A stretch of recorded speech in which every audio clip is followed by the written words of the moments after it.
Wait, dude. ¿Ves atención?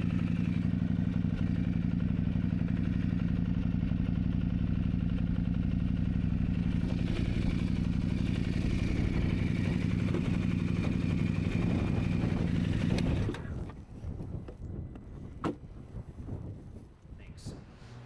See you then, Neil. Okay, yep, we'll knock it out. Yep, just remind me when you bring it. Okay, peace. Are you okay? Are you crying? No. Are you okay, Poppy? Are you okay? I met Justo because I was filming for Climb a bunch of commercial material with a bunch of their gear, and we wrecked a Ducati Desert X, and I called motorcycle shops in every surrounding town trying to find somebody that had a Desert X, a motorcycle shop owner that knew somebody that owned a Desert X that we could borrow a seat and a windshield from so we could keep filming. And a guy named Morgan who has a motorcycle shop called Highland Cycles. Yes, Highland Cycles, Montrose, Colorado. He's a great dude. He's got a great reputation. I called him. I said, do you know a good customer of yours with a Ducati Desert X that we can piss off in the future? And he said, yes. He said, actually, I know a guy, and he's that kind of guy. I bet he'll let you borrow his shit. And he called Justo and talked Justo into it. Justo called me. I had already found one from somebody else, and I was on my way to Albuquerque to get it. But Justo's house with his stuff was way closer. Justo called me. I was at a gas station in the middle of nowhere in New Mexico on my helmet comm with him while I was filling up my 1290 with gas. And I turned around and went to a 10-minute phone conversation, and I went to Justo's house where he wasn't home, and he gave me his key to his garage. The garage door opens, and the sexiest lineup I've ever seen of fully built rally bikes, every size, from 890, Desert X, I think there's a 501, 701, 501, maybe even a 450, lined up, absolute full builds. I robbed the parts off his Ducati. We finished the climb shoot. It was wonderful. That's how I met Justo. And then 6 or 8 months later, I invited him. I sent out a text message to everyone on my list that might be interested in doing a ride to Mexico with us. And I invited Justo, and he came to Mexico. And we rode Baja. That's true. And you also introduced me to Harlan. Yes. And I flew from Miami to Montrose and then went to Harlan's at Schoonover Shop in Montrose, and he agreed to haul my bike, the 890, all the way down to Yuma, Arizona. So I flew from Montrose to Yuma, and we met the next morning, and we started the trip, which was 10 of us, I think. There was 10. 2 guys from Canada. Myself, I didn't know anyone. That was the first time that I saw you guys, and the first time that Justo and I met was right. in Yuma to leave to go to Baja. Right. We just talked on the phone. Right. And you stayed in a really nice motel in Yuma, right? Like one of the nicest hotels you've ever stayed in? Next. A Motel 6? Mm-hmm. Yeah. Next subject. We're gonna erase the part of the Motel 6 in. It was the world's shittiest Motel 6. Where? In Yuma. Harlan had booked it, and Justo pulls up in the middle of the night, and I don't think Justo stayed in a shitty motel in a few years. And So then we started the ride, and we went to La Rumorosa through a winding road that was incredible. We were hauling, up and down that mountain, beautiful. La Rumorosa is up in the mountains on the northern end of Baja, just over the Arizona state line, but it's a little mountain range, and it's up in the pines, and it snowed the morning we left. So we're leaving, it's 40-something degrees and raining the next morning. And we're in Baja, we're all ready for summer, warm, 80-degree days, and a cold front was in, and a rainstorm, which we saw in the weather. Yeah. Yeah, it was good. Yeah. So that's when the first 2 quits, downs, bailouts. The guys from Canada, Harlan invited them. He met them in Baja the year before. 2 guys from Canada, father, son. They drove from Canada to Yuma, Arizona. 2 days straight, 24 hours. They drove to Yuma, met us the day before. On their bikes? Yep. We made it one day into Mexico, stayed the night. The next morning it was raining and cold, and they turned around and went back to their trucks and drove back to Canada. That was incredible. That was mind blowing. We I tried was- to talk. I stood on the side of the road for 20 minutes with them and tried to change their mind. I was like, look, to be fair, the kid lost his gloves the day before. Their hands were really cold, and that morning they weren't really happy with the organization because they had got lost when we all went to breakfast because everyone was just splitting and doing stuff, and it's just hard and it's a big group. And I think they were overwhelmed in general. And then the kid lost his gloves and apparently had nerve issues with his hands, Yeah, he had a and he was condition. freezing cold. So, like, to be fair. But I was like, dude, stay in a hotel. You can catch up to us. It's 80 degrees the rest of the week. Like, we're going south. There's no more rain. It's going to be beautiful. We had 12 days planned. You guys planned this vacation for 6 months. I was like, we have to keep going. And I gave him they were like, nope. my ski gloves. Then I purchased a pair of latex gloves Yeah. for the kid, trying to help. And then I guess we had to go, and Yeah. they turn around. So I'm on the road with them trying to talk them into turning around. We're on our way now. We go out of La Rumorosa, and we are now on what is part of one of the Baja routes. We're going south on good hero dirt, beautiful sweeping turns for miles and miles and miles. These guys decide to turn around. I'm behind the crew because I'm with them trying to talk them out of turning around.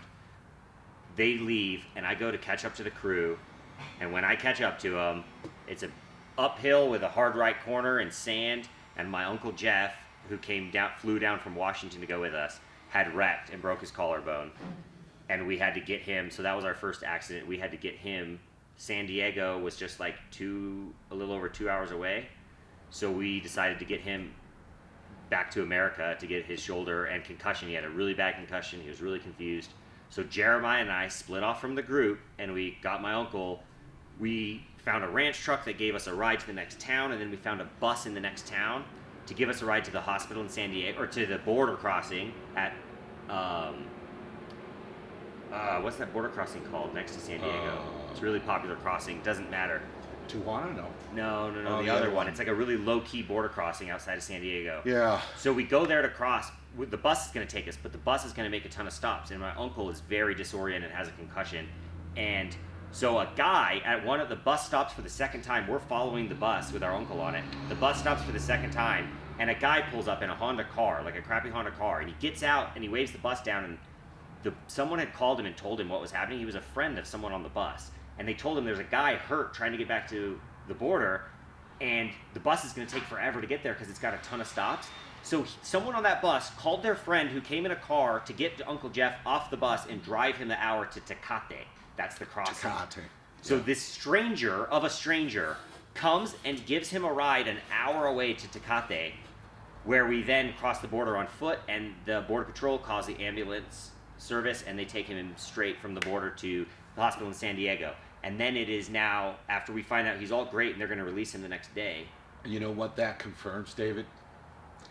That the vast majority of human beings are good people. Oh, yeah.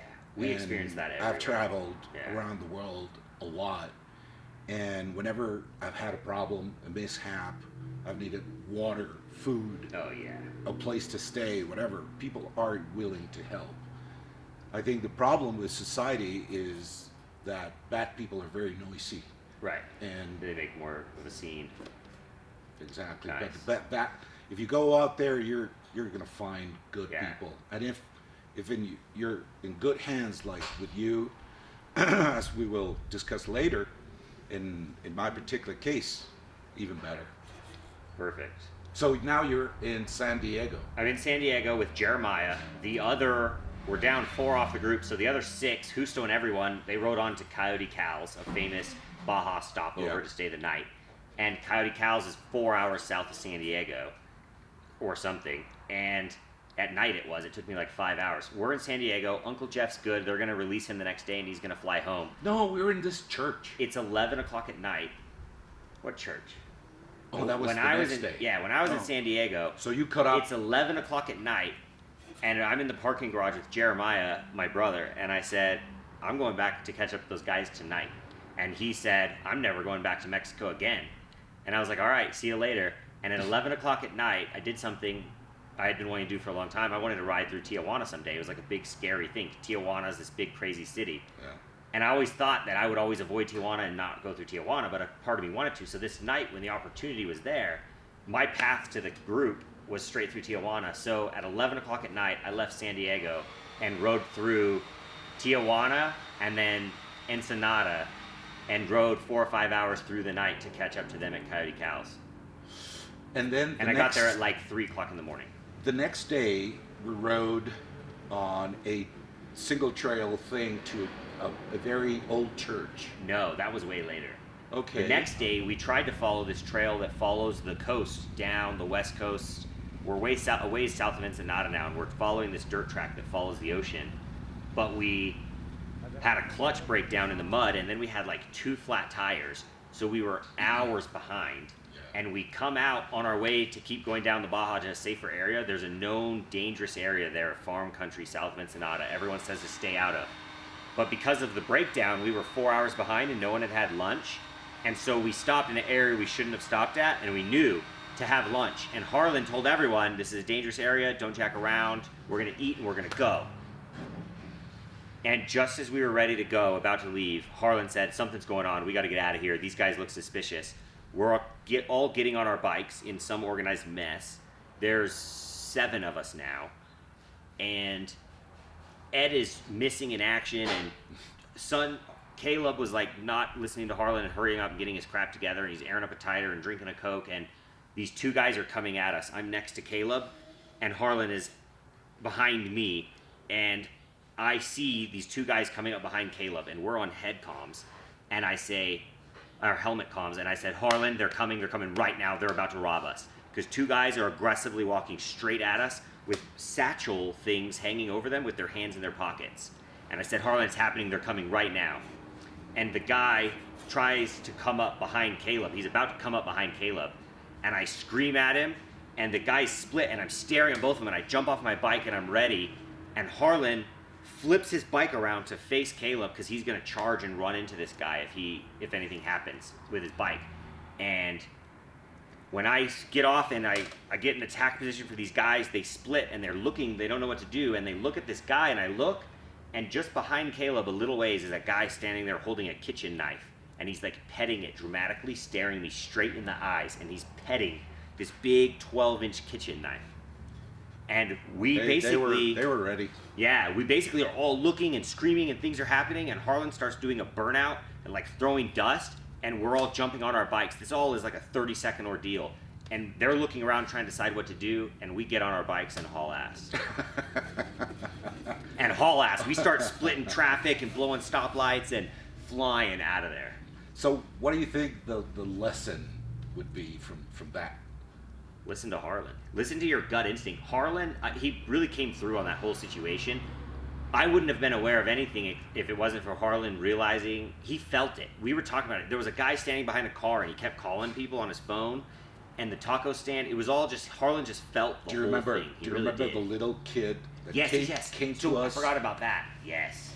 He was a part of that whole thing. Asking about the bikes, how much they are. He was trying to get us a loan. He kept trying to get one of us to go to his bikes. He's like, I want to see your bike. And they're like lined up right over there. We're in an outside taco stand. And this kid is trying, and he looks guilty. And afterwards, I realized I could see it all over that kid's face. Yeah. I knew you could. They always use a kid. Yeah, and the kid was trying to get one person to go to the bikes because this guy with the kitchen knife was going to get one person. And when they came up to Caleb, their plan, they were triangulated, and they were going to try to get Caleb with a knife. So then we would all give them money, I believe. Right. Yeah. It failed barely. Barely. Yeah. So then we start riding again, and we're headed to. We rode into the night that night, some little town I don't remember the name of. We were going to stay in the first town at night, and we all decided to keep going to the nicer hotel. Right. One of those really nice state-run, what were they all called? Well, they're built like a... Mission something. Yeah, missions. They're built like missions, but they're not. They're like modern, sweet hotels that the state runs. Right. So we stayed the night there, and the next morning we went to this church. Yeah, I think that was the church morning. Yeah, I had a flat tire that morning, Why did so you get there like 2 hours Because later? I had a flat tire. We all left that morning. We left the hotel, big riding day. We're going to ride dirt, blah, blah, blah. I'm in the back of the group sweeping. And we pull out, we go 1 mile, and I have a flat front tire. And I didn't want to stop the whole group. I knew I could handle it. I told everyone to keep going, and I fixed my flat tire.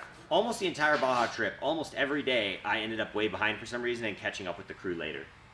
Yep. We had another breakdown. We had to get parts. No, we wanted an extra clutch. We found one, and Harlan and I broke off from the group, and we rode in late that night because we went and got a clutch. And yeah, we kept getting behind on everybody. It was crazy. Yeah. So then we finally get to San Ignacio yes, the next night. a desert oasis just south of the halfway down Baja. So it's Baja California Sur. It's an amazing oasis of palm trees and hot springs, and we stay there, and the next day is our biggest day on Baja. It was the best day we had planned. It was to go to this place Harlan had tried 3 different trips to get to, and it's called Scorpion Bay. And it's remote, and it's in the middle of nowhere, and there's a longer dirt north entrance to get there that is like 100 miles or more of dirt, and that's the way we were going to take.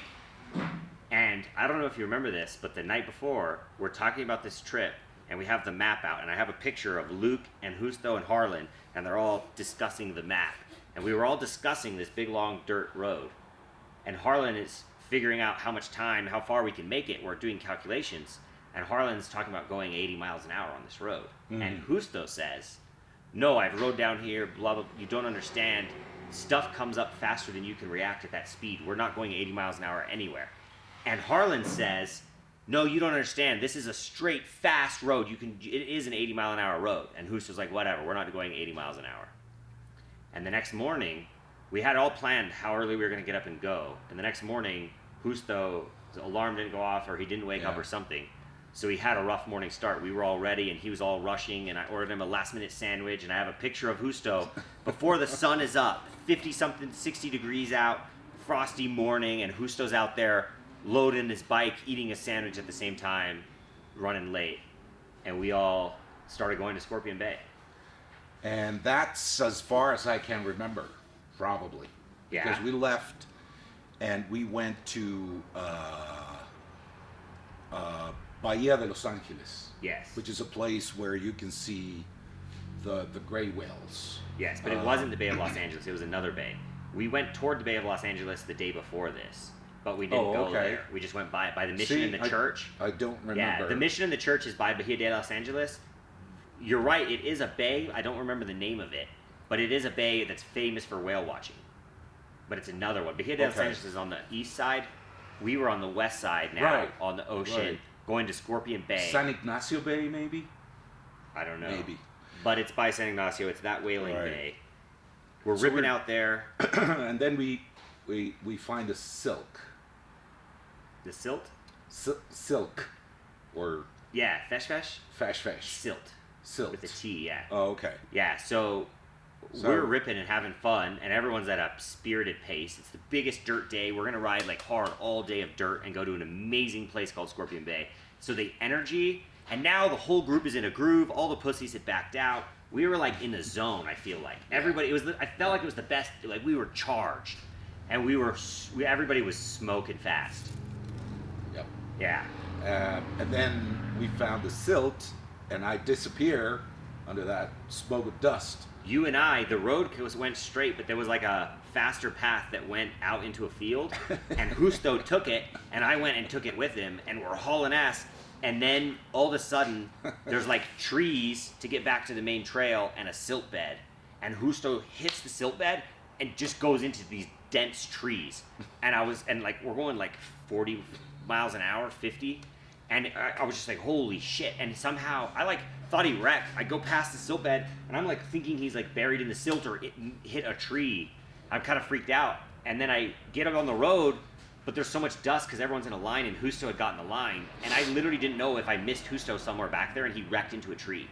So I'm trying to catch the group, scared, trying to decide what to do. I want to catch and see if Justo's there, or like fall back and go look for Justo. But we go a little farther. Everyone had pulled over for a rest, and Justo's there and fine. And I get off the bike. And you're freaked out a little bit. I get off the bike, and I'm pretty high energy. I get real animated and excited, and I'm like, you were fucking crazy. You almost died. Like, that silt bed was insane. Like, he just went into a 2-foot silt bed into the trees. It was wild. And I was like, this is nuts. And I chewed everyone out, and I actually have this whole thing on camera. I had my GoPro running at this time, saying all of this. And I'm saying, the camera's running. I've watched over the footage again, and I'm saying, everybody needs to slow the hell down. We're in the middle of nowhere. We don't need to ride like this. We know everybody's fast. And I'm chewing everyone out to slow down. And Justo, I don't remember who said what, but everyone's like, okay, mom, yes, ma'am. Oh, yeah, we'll be careful. And making fun and talking shit. And my camera's still rolling. We get back on the bikes. Everybody gets back on and we punch it. We take some pictures, we get back on, and we all punch it. And now we just came off of a decently fast road, and now we're where we decided to stop and take a break. After that, it's just straight fast road as far as you can see. And everyone gets back and going, and Justo takes off in front. And I say on my helmet on the comms, I say to Luke, before you wreck, right when we take off, I said, man, I'm not trying to be a party killer. I'm just worried, like everybody's in a good mood going too fast. Like I don't want to, and Luke says, no, it's fine. That's what they need. It's fine. You tell them to slow down. A la verga. Here we are. We're in BCS, Baja California Sur. Just riding at the max of everybody's skill level. Everyone here's got a fucking death wish. And we go about 1 mile. My camera's running. I still have this footage. 1 mile. Fast road as far as you can see. And then there's a slight rise. And there's a dip. And after that dip, Justo is 50, 60 yards past the dip, off in the bar ditch. And his bike is off in the bar ditch, laying in the dirt. Who's that? Oh, God, fucking him. Yeah, it's all fun and games.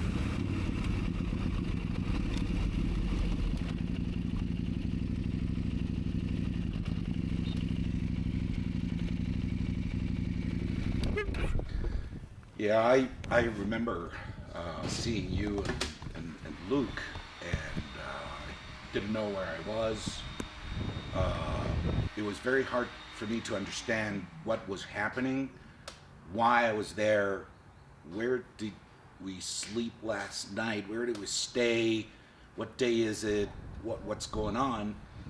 And then I realized, that I understand that I wasn't conscious when you got there. Yeah. And I, woke Came up to later quickly.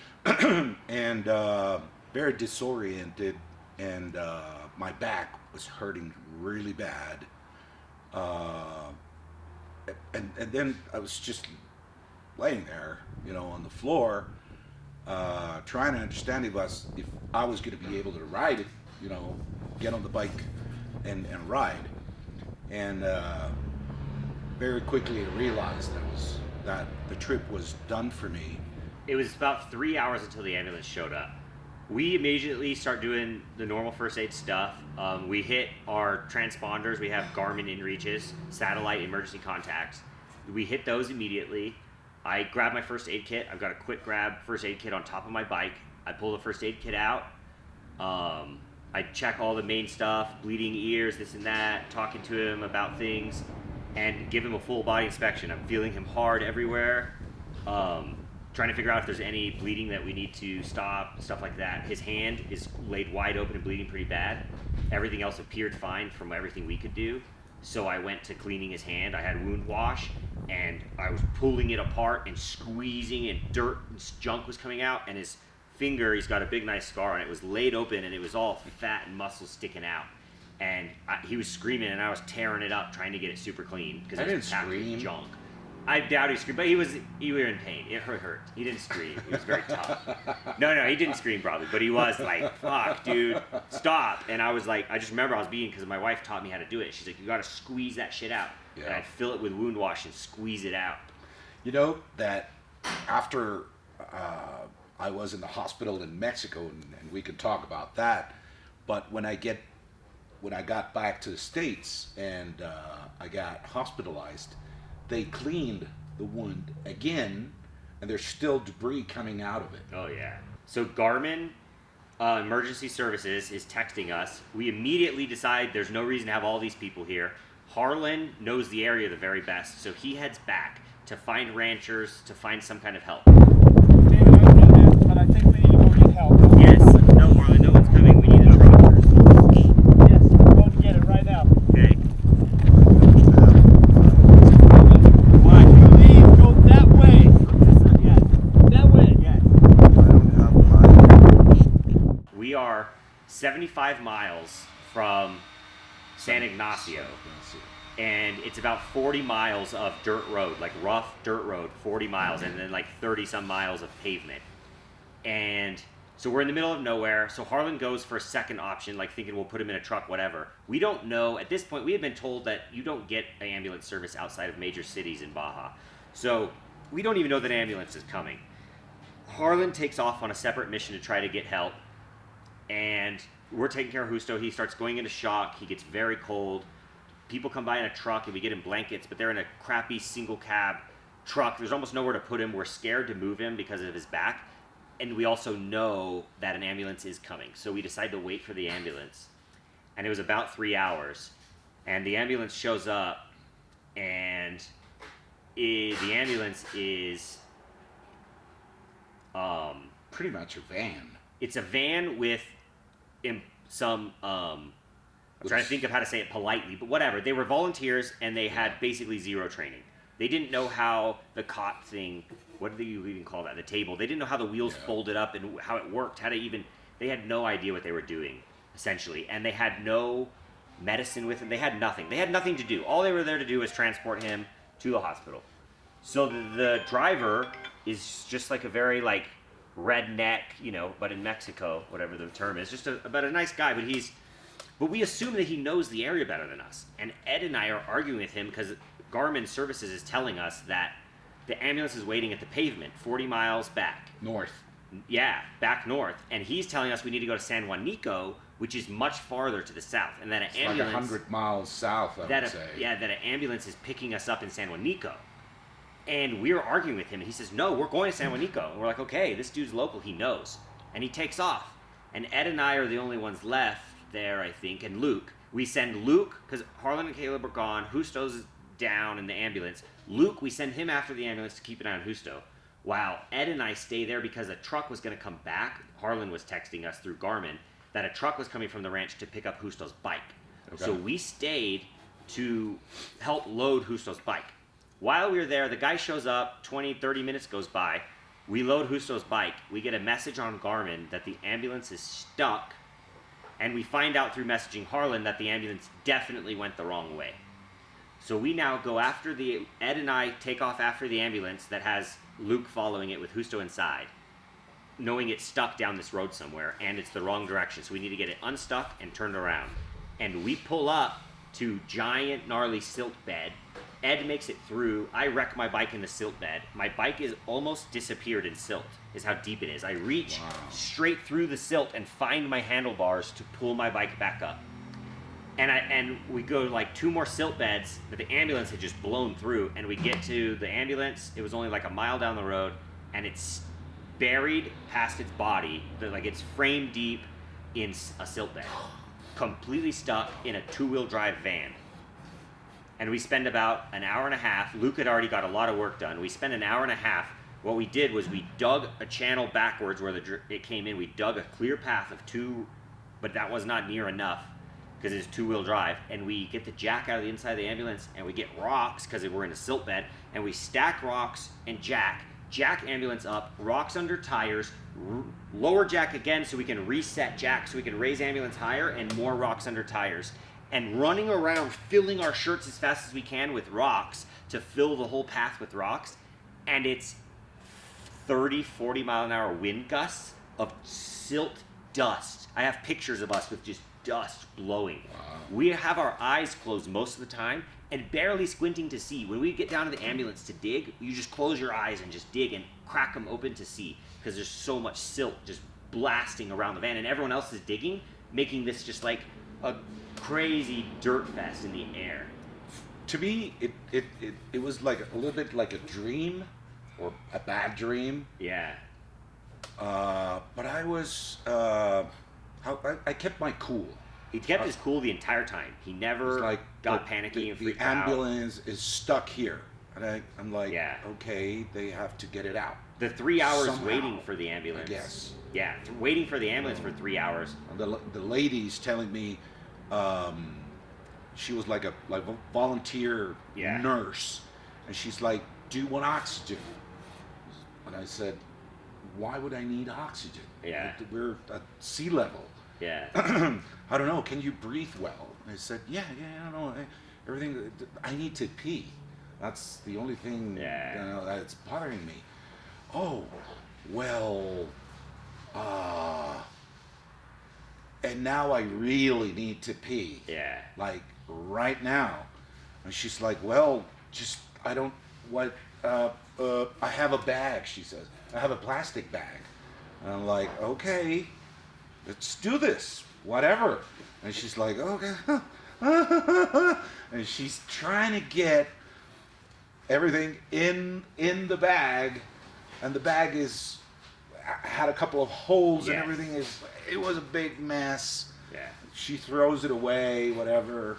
So that was after the ambulance got unstuck and we were halfway back. Yeah. We got the ambulance out. It was about an hour, hour and a half to get the ambulance out. And now we're back on our way, another 3-hour drive basically, back to a place that doesn't even have a hospital, San Ignacio. Yep. But there's a better ambulance with better people waiting at the pavement, but they couldn't take the nice ambulance down the dirt. So ambulance van drives. The whole time when the vans get stuck, our stomachs all sink again. We think we saved him, everything's fine, he's in the ambulance, he's good. And then we find out they're stuck. And it's like it starts all over. We're worried he's dying in the van. We don't know. So it's just hectic. And then we're back on the road, we're headed out, and we're great. And we're going, and we get like halfway back, and the van stops. And the guy's like yelling at me to come up there. And I'm thinking, worst case, I'm worried. I'm like, shit, like, did he fucking die? Like, that's what I was thinking, was like, the van stopped. I was like, why would they stop? Like, please tell me he's not dead in there. And it was the pee situation, which was a mess and we don't need to talk about.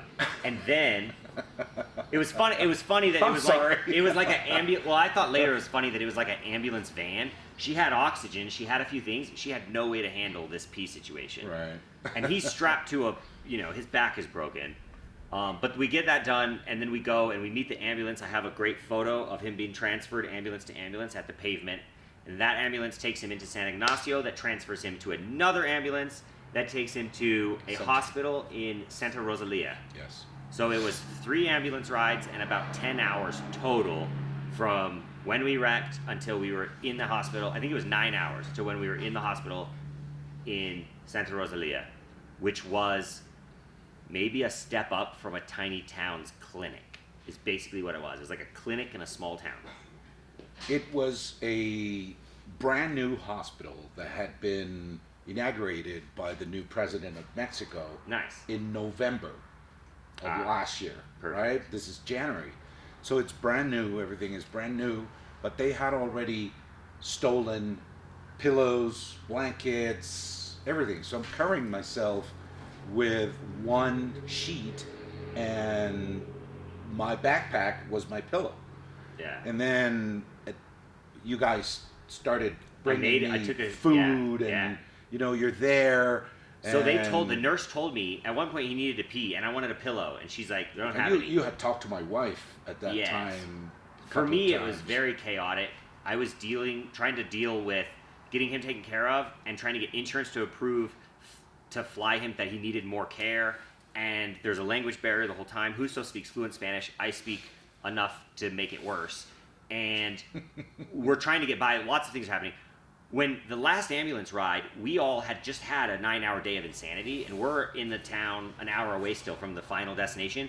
But he's in a good ambulance. He's on the way to the final hospital. So we go to there's a lot of parts of the story. They don't matter that much. But the volunteer firefighter, the fire chief of San Ignacio, was very upset. He meets us at the gas station. He's apologizing like crazy about the van going the wrong direction, and that he was going to fire them, and that they've already messed other stuff up, and he was so embarrassed, and he wanted to make it right. He was so embarrassed that it took them so long to rescue us, and we told him that we were just glad they could rescue us, that it's all okay. Everyone did what they could. It's fine. But he was so humbled and so embarrassed. He was like this jacked, high-energy, awesome guy. I have his phone number. I forget. What is his name? Juan. Ballesteros. His name was Juan. Yes. And he was the only person that I could get a document after. He helped us way later, that said, this person had an accident, we rescued him, this and that. The Mexican Navy was involved, sending a message to us, etc. So, there's a lot of logistics. That was the only document that actually have to prove the insurance that I was in Mexico and wrecked. Yeah. Because they didn't believe me, because the hospital didn't give me anything at all besides the fact that they released me with an index finger with a broken index finger. Yeah. Which in the end, when I got back to States, it ended up with a completely torn knee, completely, like ACL, MCL, the whole patella, everything was replaced and or fixed. And then the right shoulder was broken at the same time. All the rotator cuff, all that part, and muscles are torn, and nerves that they still don't work. I had 4 vertebrae broken, actually, and that was like the main concern, and still, it bothers me a lot. And then the 4 fingers are dislocated, and 2 of them are completely broken, like separated. They were broke to pieces. So, from an index finger to and ribs as Massive well. injury, yes, you got some cracked ribs, yeah. And I was like, what the hell, man? In fact, I wanted you to check out this e-bike. Have you seen these KTM electric dirt bike? I have these trails behind my shop we could go rip out.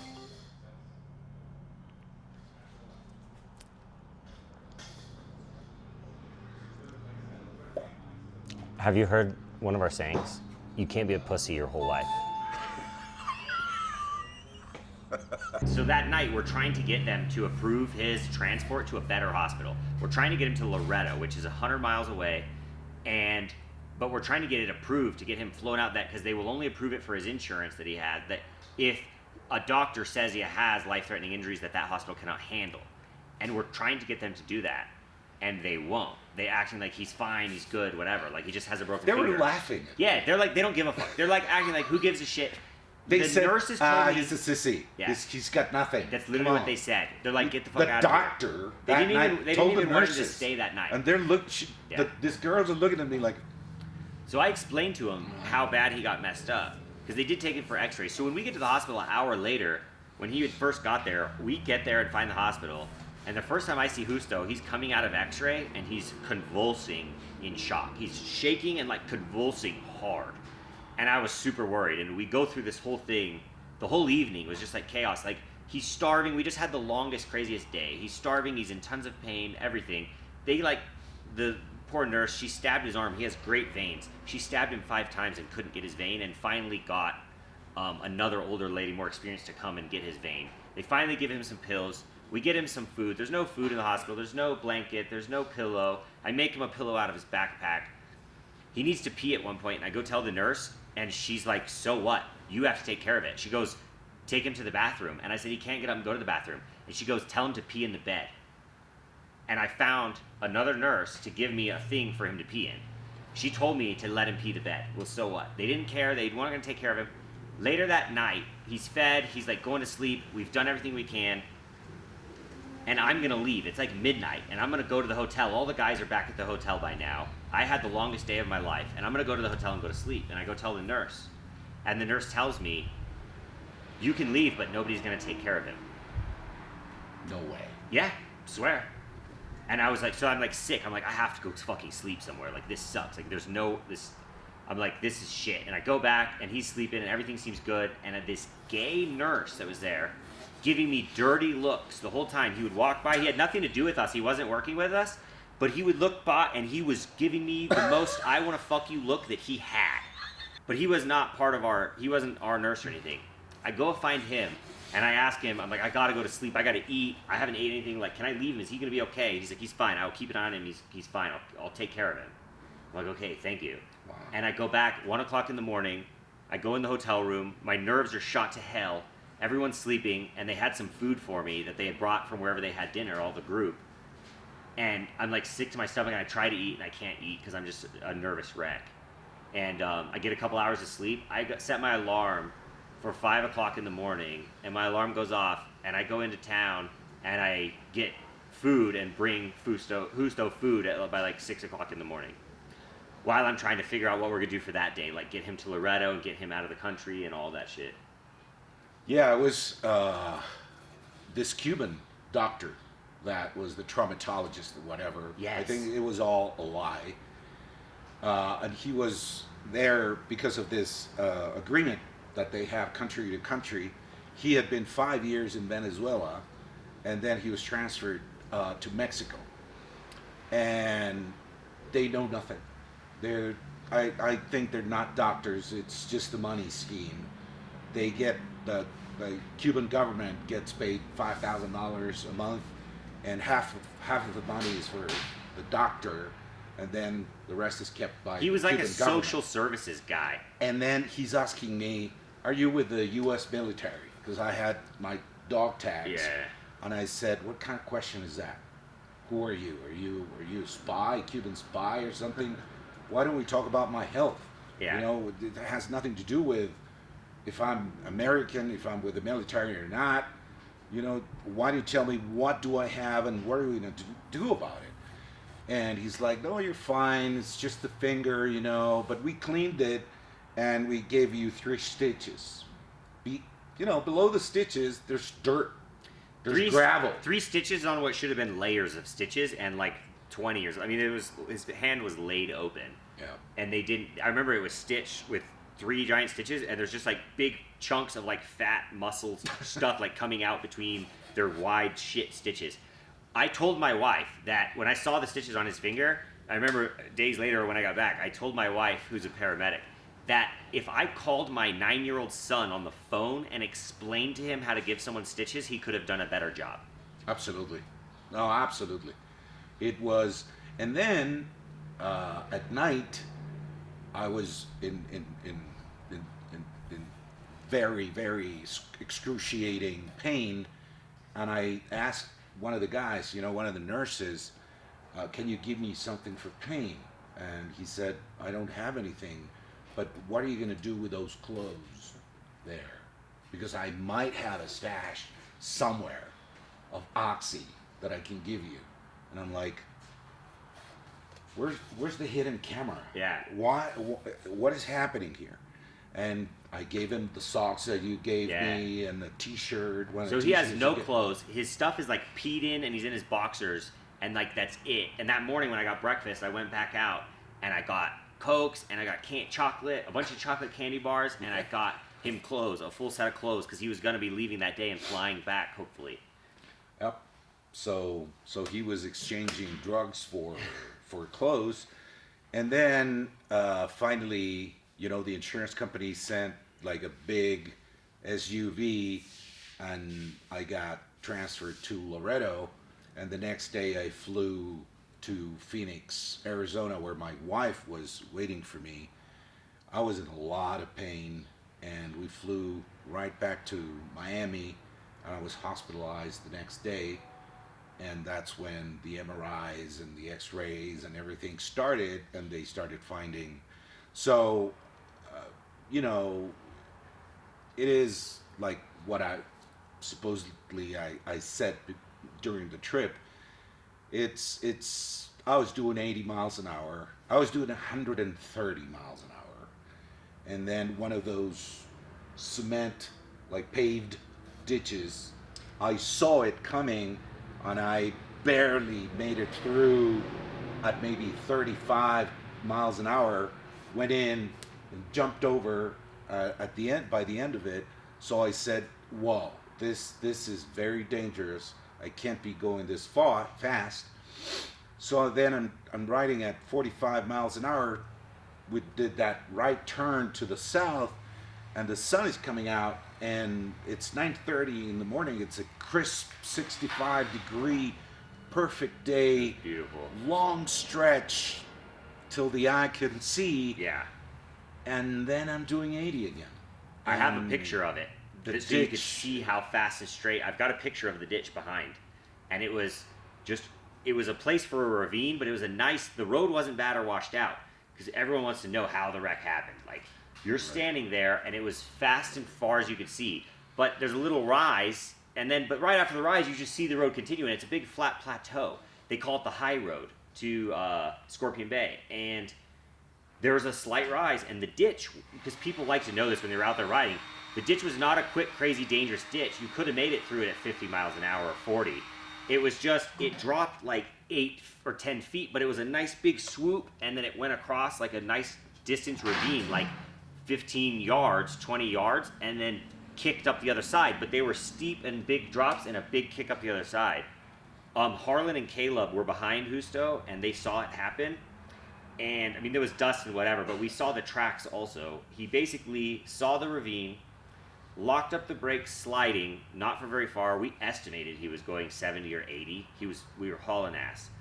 He locks up the brakes, he goes down into the ditch, and it was hitting the other side. He got bucked out and whipped.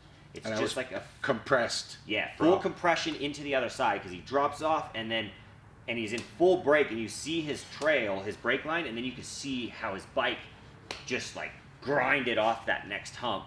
And it was a classic Dakar get off that you see, those high speed when they get bucked and they go sideways. He got bucked out sideways and then ragdolled. And The only thing that I remember is like seeing something and going full brakes on, and then I see my bags passing me, my Moscow Moto passing me on the left in the air. yeah, Like, oh, this is it. And then I don't remember anything. yeah. But then the 890 with X Pro, whatever, Rally Pro suspension, cone valve suspension. cone valve, which is the best of the best.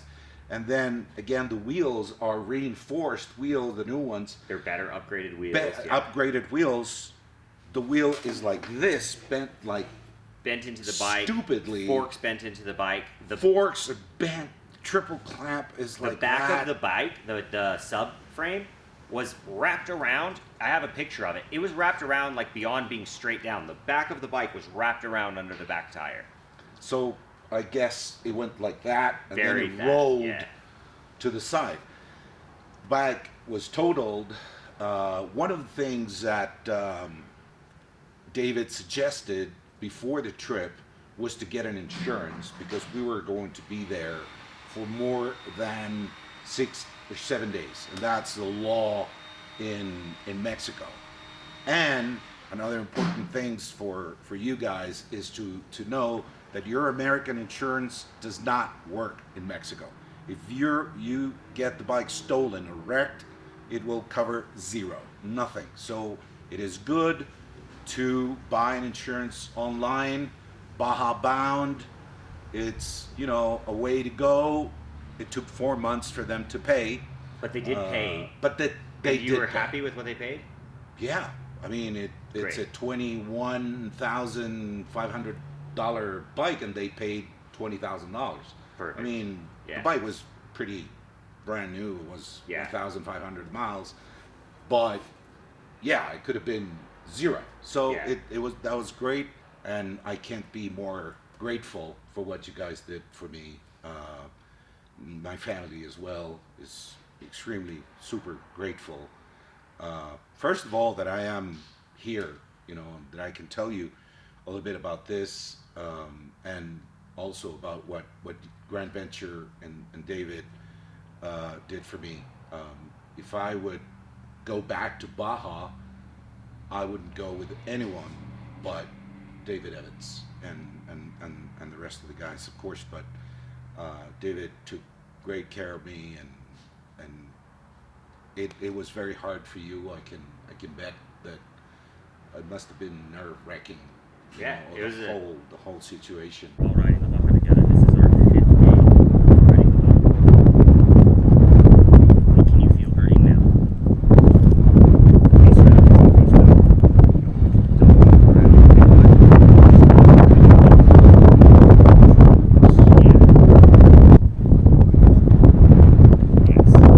It's great. It's broke, so we want to keep it as still as we can. Okay. Yeah, I learned a lot from it. We were in the middle of nowhere. Yeah, it's one of the most extreme situations that I've been in my life, where I had a lot on my shoulders and I had to come through and I had to make decisions and do stuff, and that was one of the more high pressure situations I've been in. I'm cutting your backpack off and stuff. It's a gay backpack anyway. For like 2 days straight there with that wreck, and that made the 4th time that day. When Justo was getting transferred to Loreto to fly out, the guys had left that morning because I was taking care of Justo, and he's like, "Get out of here! I got this." They're about to get him to Loreto. He told me I could leave, and so that was the 4th time that I took off on my own in Baja to go catch up to the crew. And maybe the guys, that will be watching this, might ask if, the $1 million question, are you going to ride again? And as I was telling David before, my family, my wife, my daughter, they are very concerned about it. I don't want to create a situation that will hurt them, not by wrecking again, just by riding, By causing them And stress, like worrying about you, even Why? if you don't wreck, right? I love them. Yeah, and that scared them a lot. It scares That them was a big scare. the We hell didn't. of it. They thought maybe he was gonna die. My wife, everyone's on this Garmin communications thing, and we're trying to get his insurance, this helicopter emergency flight insurance he had. So we're in talks while we're out there in the dirt, laying here with Justo, no idea what the injuries are. We're the sandstorm. You remember me cleaning dirt out of your eyes and blocking the sun, and we're just out there doing what we can. I But remember some parts of it. in the moment, we don't know if he's going to die, and neither does his family. His family is sitting in their home all together, trying to do everything we can, and we're all texting each other because it's the only way we can communicate through Garmin's Messenger, which I highly recommend to anybody. It came in, it did its exact job through this entire thing. So, but yeah, we're talking to his wife. His wife is home, powerless. All she could do is text us, and all we're telling her is that we're laying in the dirt and Justo's messed up. Wow. So the pressure that put on his family is everlasting, just like it was on everybody else. No, absolutely. And I think that, or I want that they will recover from this PTSD Trauma, yeah. thing, that I will return, to writing. It is a very important part of my life.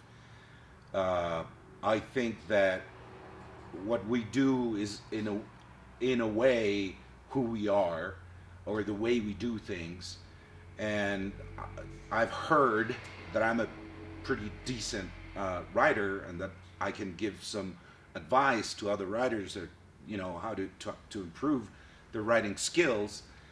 And I really hope that the next video that we're together in will be, on the bikes somewhere in the desert, Yeah. doing what we love, and that my family will be okay with it. And Yeah. this will be what it is, which is basically a bad moment in life. There's things that are much worse, and I'm happy to be here, and I thank you.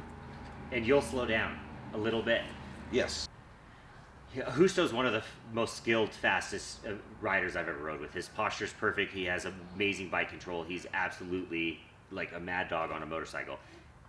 And it's okay to be that, but you can hedge your bet a lot. You can really minimize risk by going fast in more inappropriate times, and there's times when it's not as appropriate to go fast. We were high energy. The conditions looked perfectly safe. What we had against us was we didn't know the road, and we were in not only a remote place, but a third world country that we don't know. We were very exposed. So what I tell people is, when you're home, when you're on your back roads, when you're in the moment, we're all going to take risks, and all those risks are according, they're a personal choice. But you can mitigate a lot of risk by knowing when to leave a lot in reserve. Yeah. But ride much under your skill level. When you're in dangerous situations where when something you wreck, if that wreck would have been here, a helicopter would have picked Justo up and we would have been in a hospital. Out there, if he could have had life-threatening injuries, that he would have survived in America and would have killed you that day. Absolutely. 100%. So when you're in those situations, when you are more exposed, it's more important to know that there's a time for going fast and there's a time to be reserved. And when you're out there, you need to leave a bunch in reserve. Hard learned lesson. Yeah. But yeah, that's the way it is. I totally agree with you. In that situation, in that moment, it sure felt like you were fine to fly down that smooth, perfect, straight gravel road with the skills that you have. Right. You could do it 1,000 times and you'd have been fine. But there was a ditch, man. It was one ditch. Thank you for having me, David. Thanks for telling the story. It's hard to sometimes go through the story. You have to let some stuff go. You have to admit that we all fuck up, and those consequences are super real. Absolutely. and make those little changes that will let you ride more and more miles, because it's the best thing on earth, Yeah. riding a motorcycle. Yeah. Yeah, it is. That feeling that morning, take it off to Scorpion Bay. Like, there's just few feelings like that in the world when you're getting going, taking off to an amazing new place. And that energy can build up, and people, like, every time it happens to me. I'll swear I'm going to be chill and ride easy, and I get out and you just get in the mode and the flow, and you're having a great day, and it's hard to keep yourself in check and to know what that even means. Like, some people, riding a motorcycle at all is too much risk. And so everybody's got a different risk assessment, what they're willing to take on. Not knowing the terrain, where It's a big deal. What's ahead. It's I don't know how the Dakar guys do it. It's out of this world. Yeah, well, they die. Hauling ass. They die They all die. the time. That's how they do it. Yeah, that's wild. Thank you, Justo. Appreciate you doing that, man. That's awesome. No, thank Yeah, you. that was sweet. Job, guys. Did it work? Yeah, oh yeah. Sweet. It's been real. This is Baja, dude. People come down here and think they're gonna fuck around. They're gonna find out. That's for sure.